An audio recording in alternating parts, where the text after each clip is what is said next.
नमस्कार और स्वागत है द डीप डाइव में। आज हम इतिहास के एक ऐसे पल की गहराई में उतरने वाले हैं जो हजारों साल बाद भी हमारे जहन में जिंदा है। कुरुक्षेत्र के महायुद्ध की शुरुआत का वो पहला क्षण। हमारे पास जो दस्तावेज हैं वो उस एक पल के माहौल, उसके सन्नाटे और फिर उस सन्नाटे को चीरती हुई एक आवाज के बारे में बताते हैं। हमारा मिशन सिर्फ ये जानना नहीं है कि क्या हुआ, बल्कि ये महसूस करना है कि उस पल ने कैसे एक लड़ाई को धर्मयुद्ध में बदल दिया और क्यों वो पल आज भी मायने रखता है। तो चलिए शुरू करते हैं उस माहौल से। जो वर्णन हमारे पास है वो बताता है कि कुरुक्षेत्र का मैदान एकदम शांत था। लेकिन ये बात मुझे थोड़ी अजीब लगती है। मतलब लाखों योद्धा मरने मारने के लिए आमने सामने खड़े हैं, हाथी, घोड़े, रथ, और वहां पिन ड्रॉप साइलेंस है। ये किस तरह की शांति रही होगी? ये तो सुकून देने वाली नहीं हो सकती। आपका सवाल बिल्कुल सही है। ये शांति सुकून की थी ही नहीं, ये भारीपन की थी। इसे हम लोडेड साइलेंस कह सकते हैं, है ना? जैसे किसी बड़े तूफान के आने से ठीक पहले सब कुछ थम सा जाता है। हाँ, बिल्कुल। इन दस्तावेजों में एक बहुत कमाल की बात लिखी है कि योद्धाओं के चेहरे पर दृढ़ निश्चय था। ये शब्द बहुत कुछ कहते हैं। इसका मतलब है कि वहां कोई जोश में चिल्ला नहीं रहा था, कोई गुस्से में गालियां नहीं दे रहा था। वो एक बहुत ही सोची समझी, एक ठंडे दिमाग से लड़ी जाने वाली लड़ाई की तैयारी थी। हर कोई उस पल के वजन को महसूस कर रहा था। अच्छा। ये कुछ वैसा ही है जैसे कोई गोताखोर ऊंची चट्टान से कूदने से पहले एक गहरी लंबी सांस लेता है। वो सांस शोर नहीं करती, लेकिन उसमें आने वाले एक्शन की पूरी ताकत भरी होती है। मतलब ये सन्नाटा डर का नहीं बल्कि फोकस का प्रतीक था। यस। कि हर कोई अपने दिमाग में ये हिसाब लगा रहा था कि वो यहाँ क्यों है और आगे क्या होने वाला है। हाँ, आप इसे इस तरह देख सकते हैं। ये एक सामूहिक ध्यान की स्थिति जैसी थी। जब दांव पर सब कुछ लगा हो, आपका परिवार, आपका सम्मान, आपकी पीढ़ियां और सबसे बढ़कर धर्म, तो शोर की गुंजाइश नहीं रहती। सही बात है। शोर तब होता है जब मन में दुविधा हो। यहाँ दुविधा का अंत हो चुका था, अब सिर्फ कर्तव्य बाकी था। तो वो शांति दरअसल हर सैनिक के मन में चल रहे उस संकल्प की बाहरी झलक थी। हर कोई जानता था कि ये कोई मामूली जमीनी विवाद नहीं है, इसका नतीजा इतिहास की दिशा तय करने वाला था। तो वो खामोशी उस आने वाले इतिहास के वजन से दबी हुई थी। लेकिन एक मिनट, ये शांति हमेशा तो नहीं रह सकती थी। उस गहरे भारी सन्नाटे का क्या हुआ? उसे तोड़ा कैसे गया? और जिस तरह उसे तोड़ा गया वो उस शांति से भी ज्यादा नाटकीय था। अच्छा। हाँ, वर्णन में कहा गया है कि अचानक एक साथ अनगिनत शंख बज उठे। एक साथ? रणभेरी, मतलब ध्वनि का एक विस्फोट हुआ। ये कोई धीरे धीरे बढ़ता हुआ शोर नहीं था, ये एक झटके में शून्य से शिखर तक पहुंचने वाली आवाज थी। अरे वाह। कल्पना कीजिए उस असर की। एक पल पहले तक सांस लेने की आवाज भी सुनाई दे रही हो और अगले ही पल आकाश और पृथ्वी उस ध्वनि से कांप उठे। जो ऊर्जा इतने समय से उस शांति में दबी हुई थी, वो एक बांध टूटने की तरह बाहर निकली। तो क्या इसका मतलब ये है कि अगर वो शंख नहीं बजे होते तो शायद सैनिकों का मनोबल बिल्कुल अलग होता? बिल्कुल। क्या एक आवाज में इतनी ताकत हो सकती है कि वो लाखों लोगों की मानसिकता को एक पल में बदल दे? बिल्कुल हो सकती है। यहाँ मनोविज्ञान का एक बहुत बड़ा पहलू है। टेक्स्ट की भाषा पे गौर करें तो लिखा है, उस नाद ने पूरे वातावरण को आंदोलित कर दिया। आंदोलित कर दिया? हाँ, आंदोलित मतलब सिर्फ हिलाना नहीं, बल्कि एक ठहरी हुई चीज को गति दे देना। उस आवाज ने हर सैनिक के अंदर बैठे डर, शंका और हिचकिचाहट को जड़ से उखाड़ फेंका। अच्छा। ये एक तरह का साउंड थेरेपी जैसा था। जैसे किसी बड़े स्पोर्ट्स मैच से पहले स्टेडियम में राष्ट्रगान बजता है। बिल्कुल वही। खिलाड़ियों और दर्शकों में एक नई ऊर्जा भर जाती है। ठीक वैसा ही असर यहाँ हुआ। वो आवाज कह रही थी, सोचने का समय खत्म, अब करने का समय है। उसने व्यक्तिगत भय को सामूहिक साहस में बदल दिया। तो ये सिर्फ एक गो सिग्नल नहीं था। यहाँ पर जो वर्णन है वो कहता है कि ये धर्म के पक्ष में खड़े होने की घोषणा थी। जी। इस पंक्ति का असली मतलब क्या है? ये सिर्फ एक लड़ाई की शुरुआत थी या कुछ और? यहीं पर इसी बात में इस घटना का सार छिपा है। अगर ये सिर्फ लड़ाई शुरू करने का सिग्नल होता तो कोई भी एक बिगुल बजा देता, लेकिन शंखनाद का एक प्रतीकात्मक अर्थ है। ये एक पवित्र ध्वनि मानी जाती है। उस ध्वनि के जरिए पांडव सेना ये नहीं कह रही थी कि हम लड़ने को तैयार हैं, बल्कि वो कह रही थी कि हम धर्म के लिए लड़ने को तैयार हैं। ओके, ये एक नैतिक ऐलान था। बिल्कुल।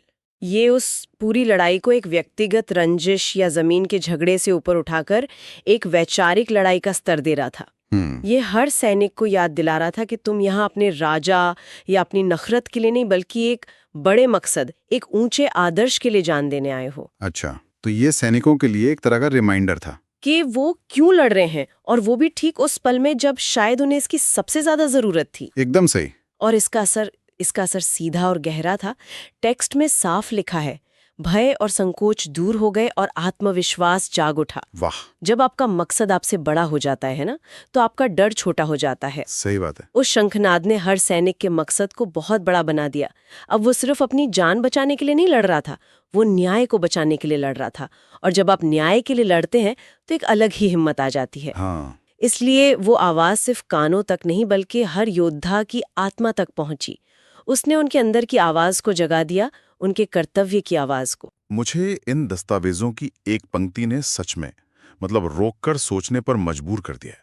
वो कहती है, उस समय कुरुक्षेत्र केवल युद्ध भूमि नहीं रहा, बल्कि वह स्थान बन गया जहां न्याय और अन्याय का निर्णय होना था। एक जमीन का टुकड़ा अचानक एक अदालत में कैसे बदल सकता है? ये तो बहुत बड़ी बात है। ये इस पूरी घटना का सबसे महत्वपूर्ण मोड़ है।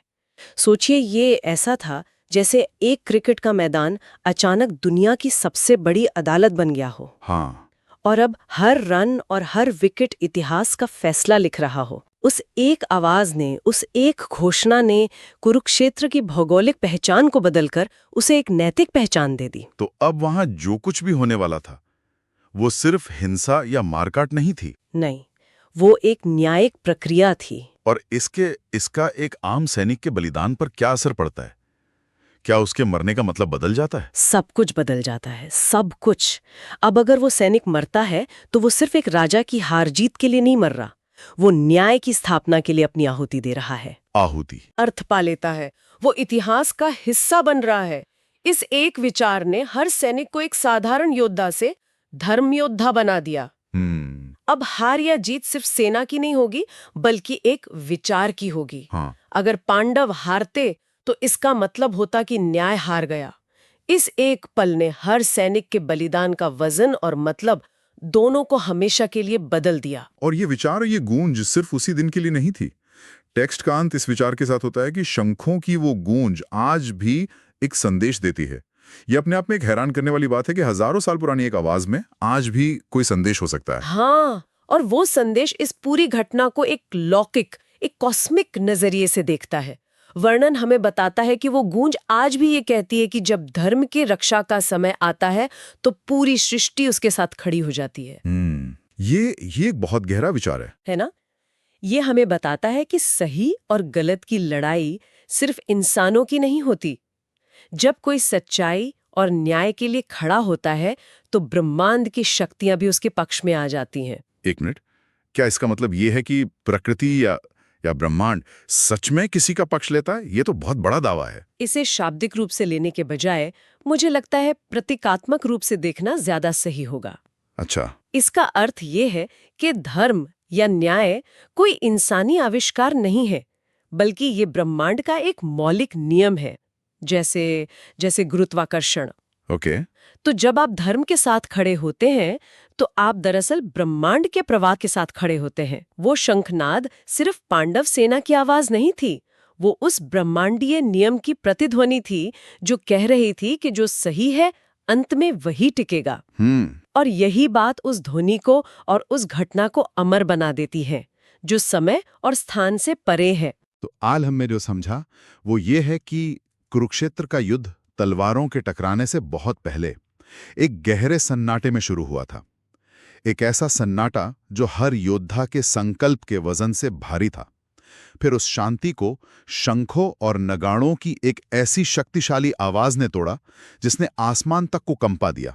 और हमने इन दस्तावेजों से ये भी जाना कि ये आवाज सिर्फ युद्ध का ऐलान नहीं थी, ये धर्म की एक बुलंद घोषणा थी जिसने योद्धाओं के मन से डर और शक को निकालकर उन्हें उनके सबसे बड़े कर्तव्य की याद दिलाई।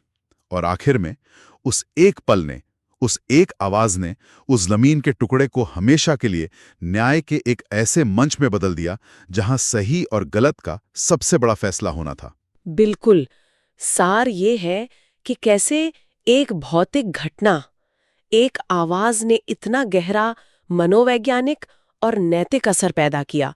उस एक ध्वनि ने सारे भ्रम को दूर किया, एक नैतिक स्पष्टता दी और लोगों में वो साहस भर दिया जिसकी कल्पना भी नहीं की जा सकती थी। और ये आज हमारे लिए एक बहुत जरूरी सवाल खड़ा करता है। क्या? आज की दुनिया में जो सूचना, सोशल मीडिया और अनगिनत तरह के शोर से भरी हुई है, जहां हर कोई कुछ न कुछ कह रहा है, इस कोलाहल में वो कौन सी ध्वनियों या संकेत हैं जो हमें हमारे अपने कर्तव्यों की याद दिलाते हैं? वो कौन सी आवाज है, चाहे वो बाहरी हो या हमारे अंदर की, जो हमारे डर को खत्म कर हमें अपनी अपनी लड़ाई में सही के लिए खड़े होने का साहस देती है? इस पर सोचा जा सकता है।